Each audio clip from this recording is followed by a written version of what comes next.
we were always quite clear about having a professional hat on and a personal hat on. Whenever we walked into a rehearsal room, it was very much take one off and put the other on. I think you just learn a lot, don't you, when someone's been through the mill, not the mill, but the experiences that my old man had. You tend to learn a lot, A, professionally, and B, personally, but you know, we were always very close as a father and son anyway. So it was more about making that relationship as a professional actor work, which we did immediately, I think. I really enjoyed the part that was the professional part, because we get on very well anyway. We hang out together quite a lot, and we have quite a lot of laughs about things we have in common.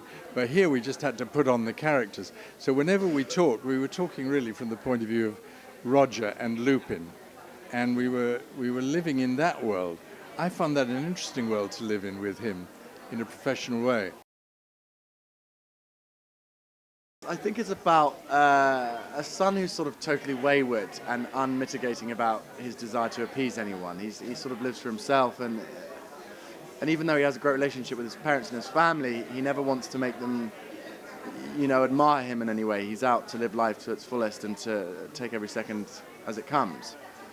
And it's just about his father who's trying to keep him on the straight and narrow and try and stop him from probably slumming it and not living as long as he should. A son can do more or less anything, and the father will still, because they're his, you know, relatives, love him nonetheless. He's born in '52, so he's a baby boomer, but the character I play, Roger, he's a pre-First World War he was born, so totally different values.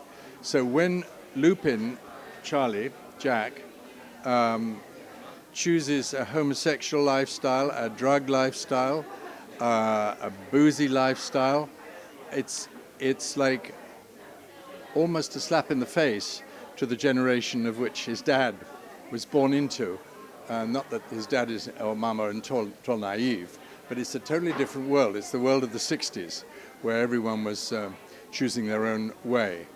And so I think it's an interesting clash. It probably still takes place now, as people of my generation who were from the 60s are parents, and we start, you know, kicking off and being terribly respectable and conventional about things that we would have thought was probably a hoot when we were young. So it's about that.